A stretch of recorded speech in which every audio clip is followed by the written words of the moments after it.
Yo, what's up, everybody? Welcome back to Fighting with Friends. It's your boy, brother guy. We're back again with another preview of UFC's Fight Night Mexico.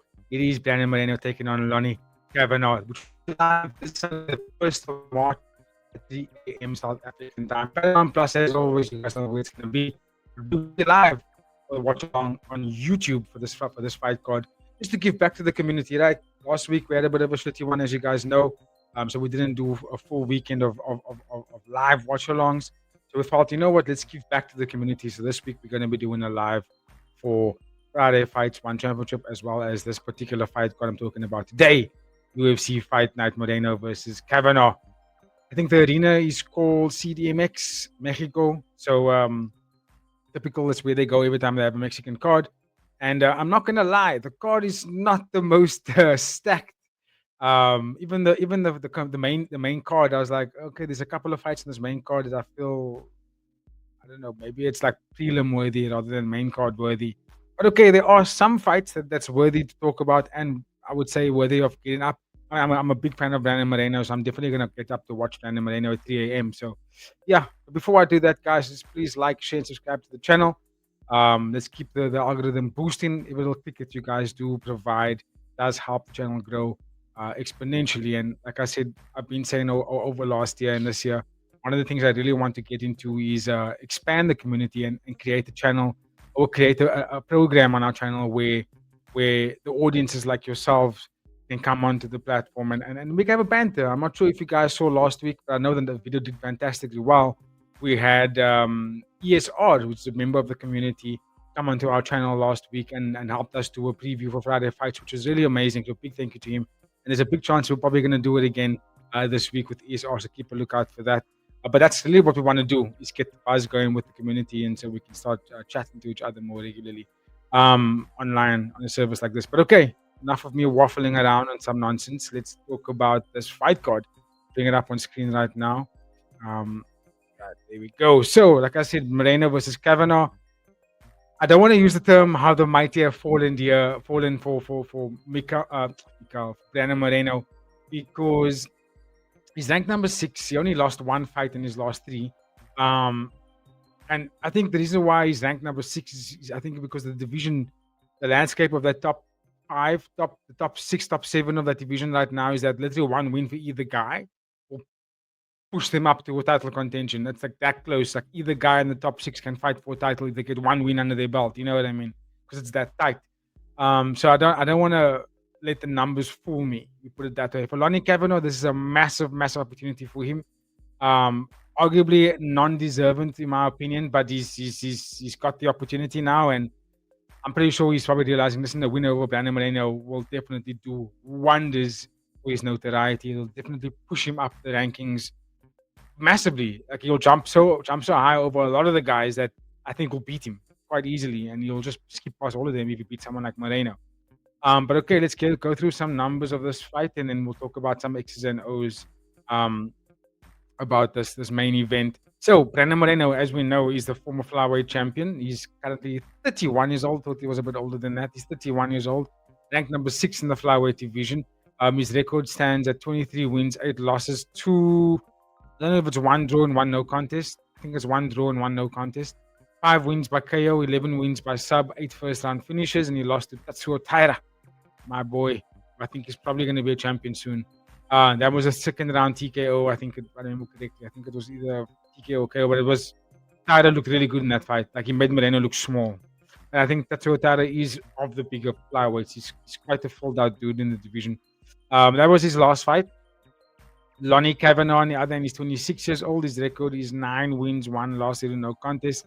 Comes into the organization with a lot of hype. 4 wins by KO, 1 win by sub, 2 first-round finishes. Lost to Charles Johnson by second-round TKO, I think it was.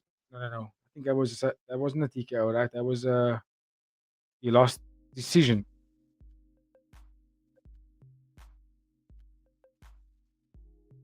Did he get finished? Charles Johnson finished him? Shoo! Oh, I think I might have watched that fight live. I don't know why I'm not remembering it very clearly. But anyway, that speaks volumes for me to actually stand where Lone'er Kavanagh is at, because if we're being realistic here, I don't think Charles Johnson beats Brandon Moreno anywhere in this lifetime. I don't think I don't see it as a possible reality. And that's not throwing shade on Charles Johnson. Charles Johnson is not a bad fighter. He's just not he's just not Brandon Moreno caliber. He's just not that level. And I don't know if Charles Johnson's going to get there, considering his age and stuff, right? So I don't believe he's going to get to that level. But he's an average, he's above average fighter. And Lone'er Kavanagh lost him. And I feel like Lone'er Kavanagh probably is something there. I think he probably is a fantastic fighter. I just believe what I watched these 3 fights in UFC. That's it, only has 3 fights in the UFC.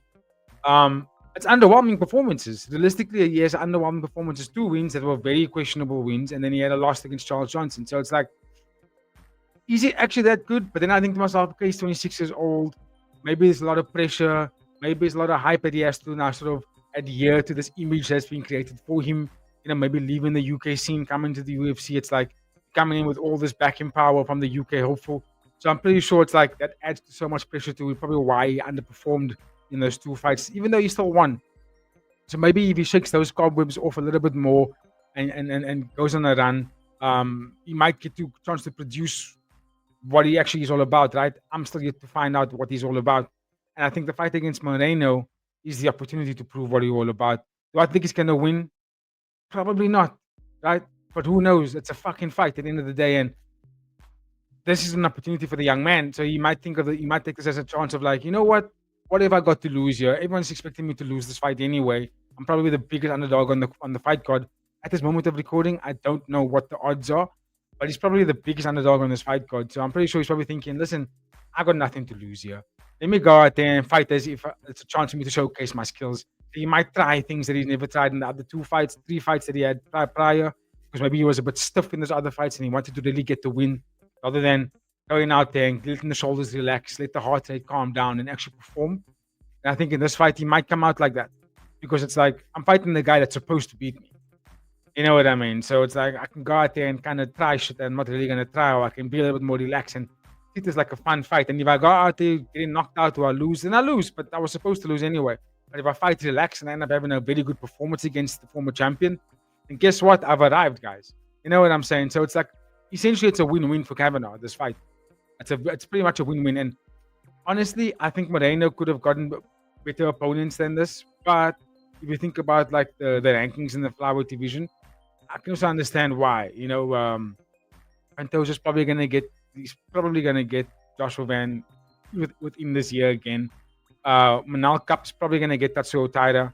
Royval lost, so he's probably gonna get Horiguchi next. And then you got Moreno. Like he beat Albazi. I think he was supposed to get Asa Almabayev, but I think Almabayev is probably going to get another fight now. I'm not mistaken. Not too sure. So then it's like, so who else is supposed to fight then? You know, Tim Elliott, no. Alex Perez, I don't think so. Steve Ercik, you already beat. Tajir Alumbekov, no. Charles Johnson, no. Bruno Silva, no. Joseph Morales just came back to the UFC, so he has to go on a couple of wins first before he can get back into the contention. So there's literally nobody he can actually fight. Right, so then there we go. There's Lone'er Kavanagh. So it's like one of those things where both Moreno and Johnson really didn't have a choice. Moreno and Kavanagh. But yeah, in terms of like X's and O's in this fight, I really can't see anything Kavanagh is going to do to beat Moreno. For me, Moreno's athletically better. He's a better boxer. He's a better wrestler. He's got championship mentality. He's got championship quality. He's got an endless gas tank. It's going to be a 5-round fight. I don't know if Kavanagh is familiar with the 5-round setup in the UFC. I don't think he's fought 5 rounds in his life before. So everything, if you unpack this fight, everything about this fight is gearing to a Lone'er Kavanagh loss. Everything. Like this, I can't think of any avenue where Kavanagh wins this fight unless Moreno breaks his arm or cracks his toe or gets a fracture in his right hand, at which point I think he's still going to fight through that. But something really out of the ordinary has to happen for Moreno to lose this fight. I think he's going to outbox Kavanagh so badly that Kavanagh's probably going to realize that he's going to have to swing for the fences to get something, at which point he probably will land in a position where he gets caught, gets dropped, gets finished, right? Yeah, I know. I'm trying to find a way for Kavanagh to win here, but I'm clutching at straws, to be honest with you. I watched these guys fight. I've watched Moreno fight from the Ultimate Fighter series, till when he won the title, till when he lost the title, till when he got it back, till when he lost it again. I've watched every single fight of Moreno, and yeah, I just can't see an avenue where Kavanagh beats him. and Moreno can wrestle as well if he wants to. If he feels okay, the boxing isn't really working, and Kavanagh is still standing in the pocket with me. He's a little bit stronger than I thought. I'll take him down and I'll submit him. Moreno can do that. He can take the fight into different avenues. I can't think of a single fight Moreno was not successful in taking somebody down. So yeah, it's again. There's just so many things that's pointing to a Moreno win here and to a Kavanagh loss. I hope that it's not going to be that easy, so we can see a little bit of a fight. But again, I'm clutching at straws here. I just can't see a Kavanagh win. If you can out there, guys, you're watching from the UK. If you know more about Kavanagh than I do, let me know in the comment section. How do you think Lone'er Kavanagh gets the job done?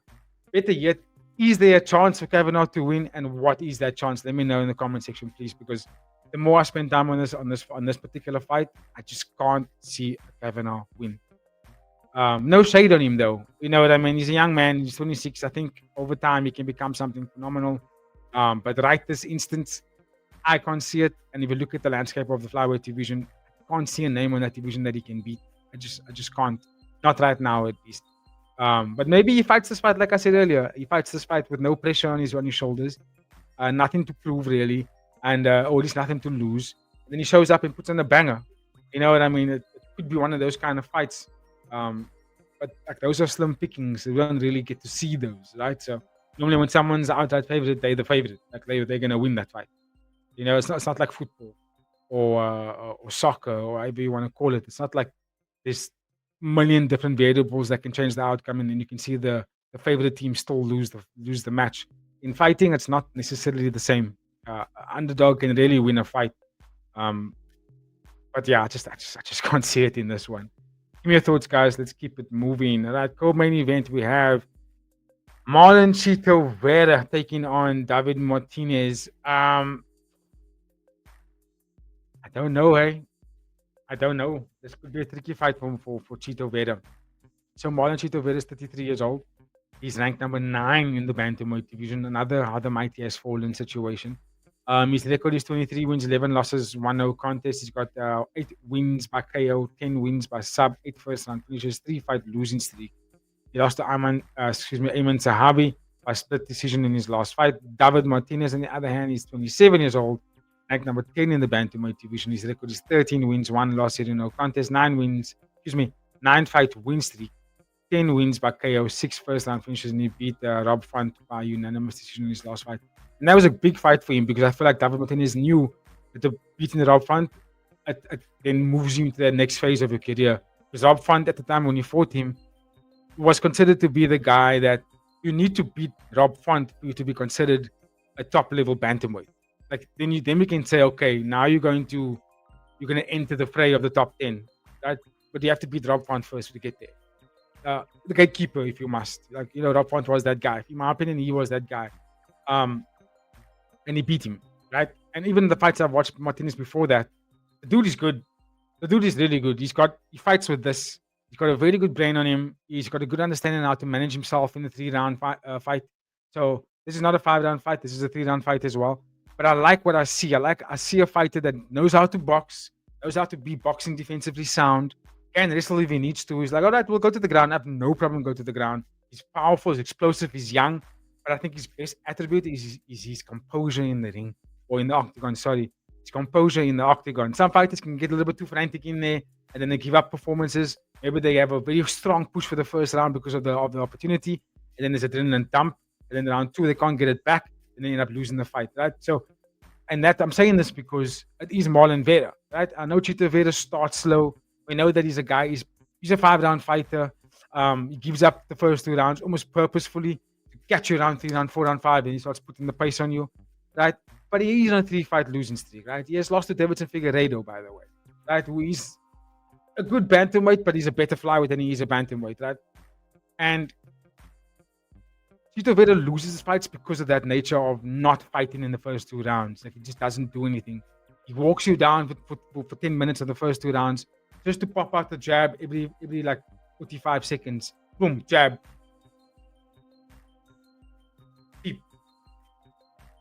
Jab, right. Switch stance. Walk. Pressure. Like, that's what he does for 10 minutes, right?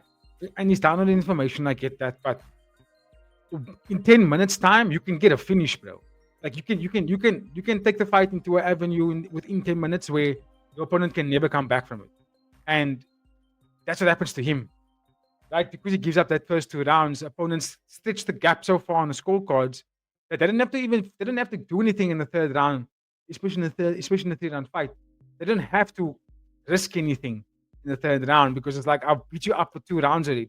As long as I don't get dropped in this third round, you can even beat me on points in this third round, you still don't win the fight.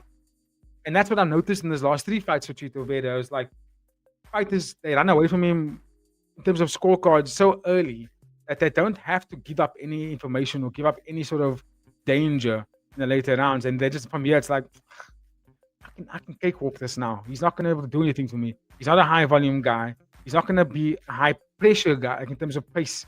Right? He's a pressure heavy fighter. Lots of pressure from Marlon Vera, but he doesn't put the pace on you and he doesn't add the volume on you. He just has this intense pressure by walking you down, but he doesn't do anything with it. Right? It's like he puts pressure on, and then only once he cracks you with something big, like he cracks you, and then you start losing your eyes or footing a little bit. Then, for some reason, Marlon Vera starts unloading, and he puts the combos on you. Right? He looks for like that killer shot. But like it takes him a while to even get there. If he's lucky, even if he is lucky in a fight, he could get there. But most times, it's like he doesn't really get there, and he's really regressed over this last, I'd say, 2 years. Building up to get in the fight against Sugar Sean, he was like the guy, right? Then he gets a whitewash against Sugar Sean, and then since that fight, he just hasn't been able to claw it back. And Martinez, I'm telling you guys now, he's taking scalps. This guy, does he beat Marlon Vera? I think he can. I'm not too sure if he will, but there's a fucking good chance that he can, right? Because he's a good volume guy. He's also a power puncher. He's very defensively sound, and he can take the fight interesting if he wants to. He can navigate the octagon really, really well. I get the feeling that he's gonna do what most guys do in all their fights against Chito Vera. They're gonna pop shot him for 2 rounds. Might even get a couple of heavier shots in those 2 rounds because they know how durable he is. It's not frequent that we're gonna find Marlon Chito Vera on the ground. It's just not a frequent thing. You're not gonna drop him. You can crack him, you can hit him hard, but you're not gonna drop this guy. He's a hard guy to drop.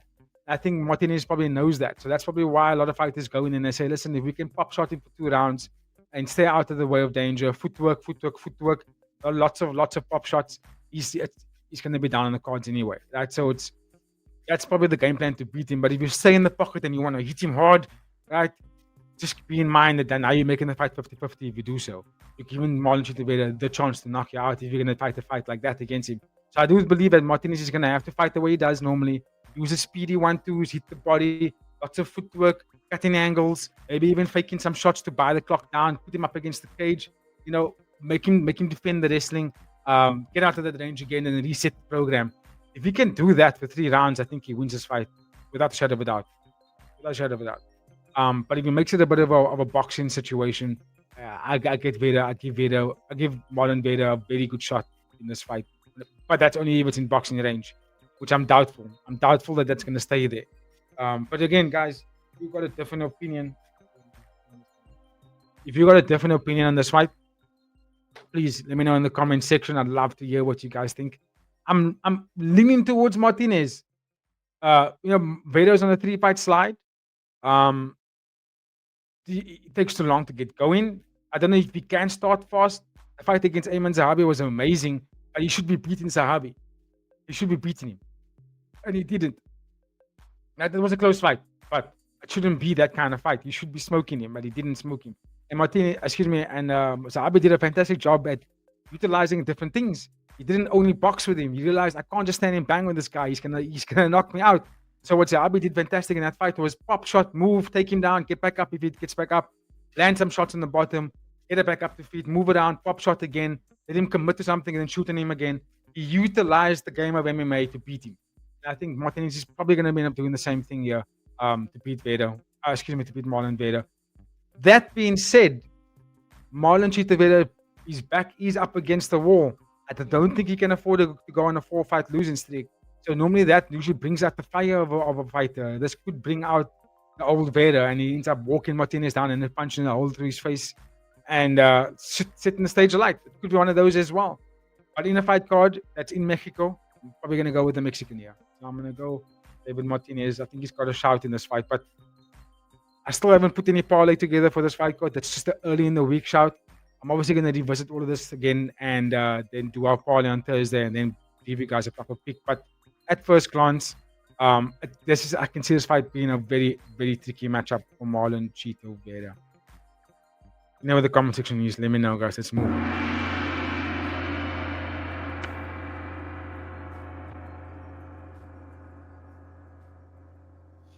All right. So up next, we have again lightweight bout between Daniel Zahuba taking on King Green. I almost said Bobby King Green. I honestly don't know why this guy is still fighting. I think the UFC is paying him a really, really handsome fee to keep him around because it's a name that pulls crowds, and it's also a name that can help the young fighters. But I can't say I'm going to be invested in this fight, to be honest with you. That being said, I can see Zahuba still losing this fight. He should be winning because there's a big gap between the guys. I think what's a 13-year gap between the two of them? That's massive. So Daniel Zahuba's 26 years old. His record is 15 wins, 3 losses, 0 no contest, 7 wins by KO, 3 wins by sub, 5 first round finishes, 2 fight losing streak, losing to Michael Johnson by unanimous decision in his last fight. He got schooled by the old man. Right? That's a telling sign. I also don't even think Zahuba is all that, but he's young. He might even be better from here on out, right? Because now he's going the other side of 20, so he should be getting better from here on out, right? King Green, 39 years old. His record at one. Excuse me, I keep saying one. A lot of one championship on my mind. His record is 33 wins, 17 losses, 1 no contest, 11 wins by KO, 9 wins by sub, 11 first round finishes, and he beat Lance Gibson Jr. by split decision in his last fight. I don't even know who that is. Didn't even watch that fight. I'm honest with you guys. Whenever I see King Green on the card, I kind of like just skip past his fight. Never really into it. I don't know if he's got the stuff anymore. I think his generation has moved on, and he's still stuck in that time. And I think he's probably not going to get much wins for the remainder of his career if he's lucky. He beat Gibson. Who the fuck is Gibson? You know what I mean? It's like, and the last win before that was against Jim Miller, right? Another old legend. So it's like, that's your caliber, bro. Like, that's where you should be fighting. If anything, you should be going to the GFL or go fight in the promotion where you're fighting against guys that's of your age, of your caliber, of your generation. You know what I mean? But on that note, it's still a tricky fight for Zahuba. Zahuba should be winning this fight. He's like 6 foot tall. He towers over King Green. He's faster. He's got the range. He can deep kick him without even giving up any targets. He can blast the body kicks because King Green's not going to take him down. He will try, but he won't. King Green only shoots if he panics. It should be a dash. Daniel Zahuba win written all over it, right? But because he got schooled by Michael Johnson, but I think Michael Johnson is a better fighter than King Green. He got schooled by Michael Johnson.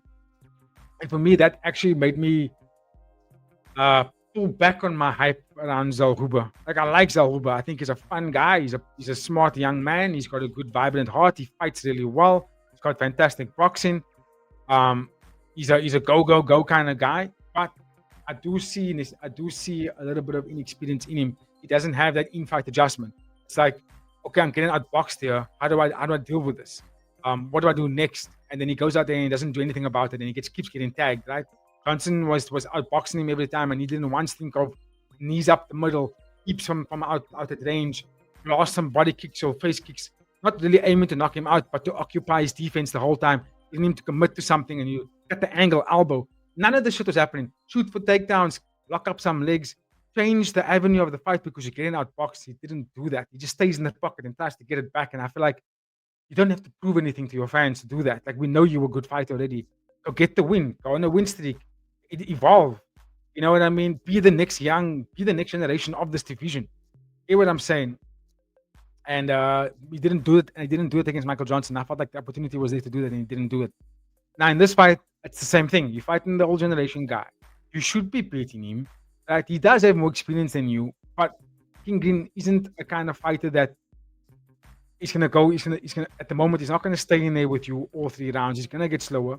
Right? He's way out of reach in terms of size. He's gonna struggle to get to the face. Right? He's a low-handed kind of fighter. His guard is down here. He doesn't keep it up there. His guard is down here. Talks a lot of shit. He throws a lot of wailing shots. He doesn't walk forward and like boom to the body. He isn't setting those things up. He's timing you. So what King Green does is he'll taunt you, he'll throw a jab, he'll keep his hands down here, walk you down like a gangster. He'll do this kind of stuff to time you, to get you to commit to something, and then he slides out and then he tags you or something with a two-piece. That's a King Green special, right? So you know where he's at his strengths. Now to avoid that, you just fucking kick him the whole time, bro. He's not gonna do anything about it. He's gonna struggle. The Uber's got so much reach over him. Just fucking kick him in the head the whole time. Just blast it at him. Even switch stance on him. Bam, bam, bam. Deep him. Make him known that this range is something that you can't deal with. I'm that much bigger than you. You can't get to this range, man. And so Uber mustn't go in there and be cocky and say, I'm in Mexico, let me do it for my fans. Let me box this, bro. Let me get that highlight, it'll finish. You don't have to do that. If he out kickboxes King Green's going to give you that finish. He's going to show you that chin. He's going to show you how to knock him out. He will give it to you, but don't force it. Uber forces it sometimes. He gets too in the hype of the crowd and the hype of, this like putting on this mega performance. When I think just go out there, basics, keep it simple, silly, do the fundamentals well. I think you're going to get the job done quite easily as Uber. Just do the fundamentals. It will get the win. You, as in terms of physical attributes, you outweigh King Green everywhere. You don't have to force anything. Just do the basics, do the fundamentals really well. You will get that finish on him. So yeah, that's my thoughts on this fight. I think Zobo should be winning that way. But if he loses, and I'm gonna say, dude, I think he's gonna lose a lot of fans. If he loses again against another legend that, like he should be beating. Like Michael Johnson's good. I know he's good. I think Michael Johnson's a fantastic fighter. But let's be real. He's of the old guard. The new youngins, the youngins of the divisions, should be walking through these new guys, these old guys. They should be walking through them, because King Green is he's 40 years old this year. I think Michael Johnson's close to that age as well. You know what I mean? Like I said, the 13-year gap. That's like a school time. That's like a whole school year. It's your whole entire school career basically. Let's that they should be moving on. King Green should be moving on. And the only way you move the old generation on is that you beat the shit out of them. You make them know that you're losing to someone that's almost 20 years younger than you. You get what I'm saying? That's the sign for the old people to go, right? I can't actually hang with these young cats anymore. Let me do that. And the only way you let the old guys know that is you beat the shit out of them. Like Zaruba must beat the shit out of him, and then King Green started realizing, all right, I can't keep taking these paychecks to lose every time. I should need to think about my health and my future. So let me know what you guys think in the comment section about that fight. I'm going with Daniel, but I'm hesitant about that because he has showed me that he has got that inexperience in him to lose to an older folk. Let me know what you guys think in the comments. Let's keep it moving to the next part.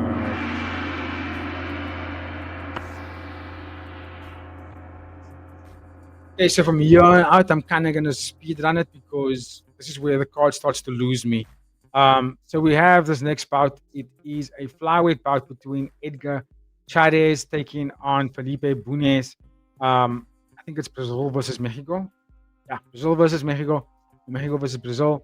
So Edgar, 29 years old. His record is 12 wins, 6 losses, 0 no contests. 4 wins by KO, 8 wins by sub, 9 first round finishes, and he beat CJ Figueira by first round sub in his last fight. Felipe Bunes, 36 years old. The record is 14 wins, 8 losses, 0 no contest. 2 wins by KO, 9 wins by sub, 9 first round finishes. He lost to Rafael Estevam unanimous decision in his last fight. I literally don't have any thoughts on it. I know Edgar, I've seen a couple of fights of his, not enough, but I've seen, like, what I did see is that the guy's like he's durable. He's hard to put away. His boxing is not too bad. His submission game is really good. He likes the grappling scene, so he's not shy to take the fight anywhere. Felipe Bunes, I'm honest with you, I can't say that I've seen anything about the young man. As a young man, he's 36 years old. Relatively young in life age, but in sports age, it's like that's when you start considering to move on, right? From what I can remember, he's not a bad submission artist. He's got some good jiu-jitsu in him. So it's an interesting fight. I think the one who wins the boxing range wins this fight. think that's because the one who wins the boxing range controls the fight. I should say. Not who wins the fight, controls the fight. In terms of who wins, I actually don't know. I'm probably leaning towards Edgar, but fuck it, guys. Let me know in the comment section what do you guys think about that one. I'm gonna keep it moving because again, I'm not gonna sit here and waffle to you guys about these two men. So let's keep it moving. Okay, so this fight I can talk about because I have watched these fighters fight a few times actually. So we have Imanol Rodriguez. This is flyweight bout again. Imanol Rodriguez. He's taking on Kevin Bojas from I think Panama, Peru. He's from Peru. This is going to be a fun fight. I've seen these guys fight before, and I think this is a very good contrasting of styles here. So Imanol Rodriguez, if you guys haven't watched, he was in the most recent Ultimate Fighter series between Chael Sonnen and Daniel Cormier, and I think Imanol Rodriguez was on Cormier's team. Very strong boxer, powerful, he's short, he's very explosive, got good competent wrestling. He's a well-rounded athlete. You can't say that he's great at boxing and great at wrestling. I think he does both of it really, really well. If he must stay in box, I don't know if he'll get a lot of success there. Even Boas is taller and he's quite a good footwork fighter. He's not a bad guy that moves around really well. But Imanol Rodriguez, like I said, is a well-rounded athlete, so he can really move. If he must take you down, he'll take you down. He has no qualms doing that, right?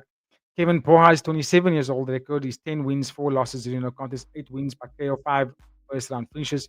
He lost to Sumodaji by unanimous decision in his last fight. But Sumodaji is really good. So what I'm saying is Kevin Bojas, up and down in the UFC. But like I've seen enough of his fights to know that he's got a good mind on him. His boxing is quite sharp. He does keep his hands there when he's on the defense. Wrestling is not necessarily his best thing, so I think that's a gap for Imanol to exploit. So take him down and keep him there. That's where you can take him out. I think if they keep striking, there's a chance that Kevin Boas could stand on him. Because Kevin Boas, I don't know if he's got the same power as Imanol Rodriguez, but Boas does have a good sort of style. Like his kickboxing nature in MMA, he's quite creative. He's got good kicks. He's got a good sharp 1-2 on him. He does cut angles. He never really stays in straight lines. He does move a lot. But it's tricky, and I think he's going to use that height advantage and that reach advantage in this fight. I think he's got 68 to 64. So he will be able to use that reach advantage. So a lot of the stuff is on Imanol Rodriguez to close the distance, get into boxing range, but then don't really box with him. Like, look for the shot. But I think the more Rodriguez shoots for takedowns, shoots for clinches, ground and pound, pick the fight there, he wins this fight because he'll tie out Bojas, might even get a ground and pound finish, might even get a submission finish. But I think if he doesn't get those finishes there, you put him up on the ground, you get him up, he's tired. And the chances of you boxing him is even more even now because he's tired, right? But I think Imanol Rodriguez has to exploit that part of the game. If he doesn't do that and he keeps it in the boxing standing range, I think he might just give Boas a chance to style on him and beat him up for 3 rounds. Give me your thoughts in the comment section. I think it's going to be a fun fight. I'm very excited to watch Imanol Rodriguez show himself to the world stage. I think or show his skill to the world stage, excuse me. He's a talented young fighter. I was impressed in the Ultimate Fighter series with him in it, even though he lost. I think he lost to Alibi, who fought last week. I think he might have lost to Alibi. But still, very, very good fighter. I'm impressed with what I see. But okay, let's keep it moving, guys.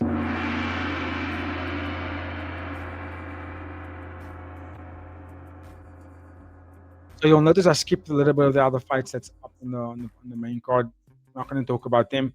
I'm going to talk about this fight. This is my last one because this is ranked number 7 versus number 8. So right, it's ranking and a former title challenger as well. So I think it's good to talk about these kind of fights. So we have Aileen Perez taking on Macy Chesson. This is top bantamweight division for the women's, and I think it's a fun fight. So Aileen Perez, 31 years old, ranked number 7 in the bantamweight division. Her record is 12 wins, 2 losses, 0 contests, 4 wins by KO, 2 wins by sub, 4 first round finishes, and she's on a 5-fight winning streak. She beat Carol Rosa by unanimous decision in her last fight. Macy Chesson is 34 years old. She's ranked number 8 in the bantamweight division. Her record is 11 wins, 5 losses, 0 contest, 4 wins by KO, 3 wins by sub, 3 first round finishes. Has a 2-fight losing streak. She lost to Yana Santos by unanimous decision in her last fight. Yeah, a little bit of a downer since losing for the title shot, I think. And then she lost to Caitlin Vieira. It was like she was just going down after that opportunity. Let me just remind myself if she is a former title challenger. I think she may have fought to the title before.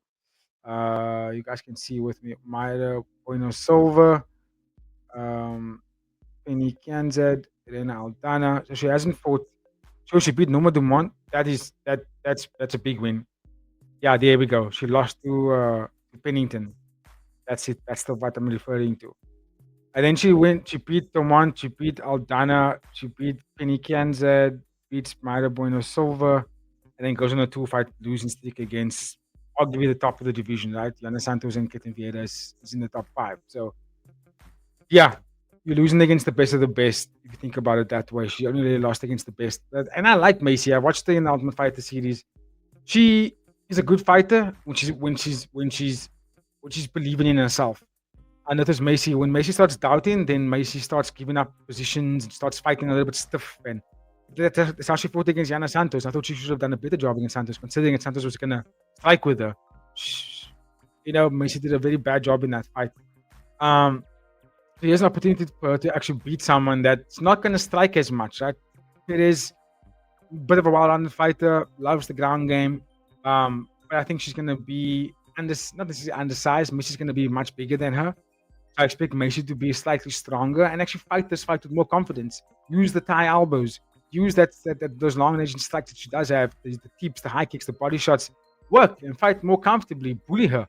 You know what I mean? There's a chance for you to go up, climb the rankings again. And for Aiden Perez, I think she's been that last fight of hers. What year was that? Because she's been a little bit of like inactivity, right? So 2025, 2024, 2024, 2023. So she had one fight in 2025. She had two fights in 2024, and then two fights in 2023. And that fight in 2025 was 19th of January. So it's like I don't know if she was injured, but it's a little bit of inactivity on my opinion. Someone that's ranked in the top 10, like maybe she should have had 2 more fights to add to that 5-fight win streak. Then she could have been in top 3 right now, top 4 right now if she actually had done that. You know what I'm saying? But okay, here we are. Bantamweight is the kind of division that's not as active as like the flyweight and the strawweight division. Who do I think is gonna win? I'm not too sure. Stylistically, from my mind or like top of my head, it should favor Macy. She's taller. She's got for me the better striking. Perez, she's a bit of a wild fighter. She's got a lot of energy. She's a fireball in there, and she just goes. Right, and that could be the thing that actually gets to the win here, because that's how you can beat Macy. You overwhelm her with a lot of stuff and put her on the back foot. She does sort of get slower and like stuck, and she walks like she's stuck in mud. So Perez can win her. She does have attributes to do so. I just again I don't know, and also Macy, if I remember correctly, she's been having difficulty making weight for this division. That's the heaviest division in UFC right now for the women's. She can't even make the weight in the last 2 fights. So that's something to think about. That also makes Macy underperform. If she comes into this fight with bad weigh-ins, again, right, I can see her losing this fight against Ellen Perez. But if she's on, she's sharp, she had a very good camp, and the weight cut's fantastic. Could be a nightmare for Ellen Perez. But okay, let me know what you guys think in the comments section. Who do you think gets the job done? I'd love to get your thoughts on that one. The remainder of the card is not necessarily something I'm looking forward to. Just a reminder to you guys, this prelim start at 12 a.m. South African time. It's Sunday, but we will be live for the main card, which will be 3 a.m. South African time on YouTube. That is my time, people. Thank you for watching. If you made it this far, please like, share, and subscribe to the channel. We are boosting what else you guys can expect for the remainder of the week. Tomorrow, which will be Wednesday, we are going to be doing, it was supposed to be an off day, but we're going to do we're just working out the logistics for the timing, but we're probably going to be doing our one championship preview for our Friday Fights card with ESR. That will be on Wednesday. Keep a lookout for that. On Thursday, which is normally where we do our preview, so we're doing it on Wednesday, and Thursday will be our parlay episode as per normal, which will be at 9 p.m. South African time. Might even be a little bit earlier, and then on Friday, we're live at 1 South African time for our live watch along of One Friday Fights 144. And then again, like I said, Sunday, 3 a.m. South African time, live again for UFC Mexico. Brandon Moreno taking on Lone'er Kavanagh. So yeah, guys, have a very good Tuesday. Wherever you guys are watching them, have a good evening, morning. Much love from myself and the Fighting with Friends team. You guys must have yourself a very, very good day. Thank you for watching, and we will get you in the next one, guys. Cheers, everybody.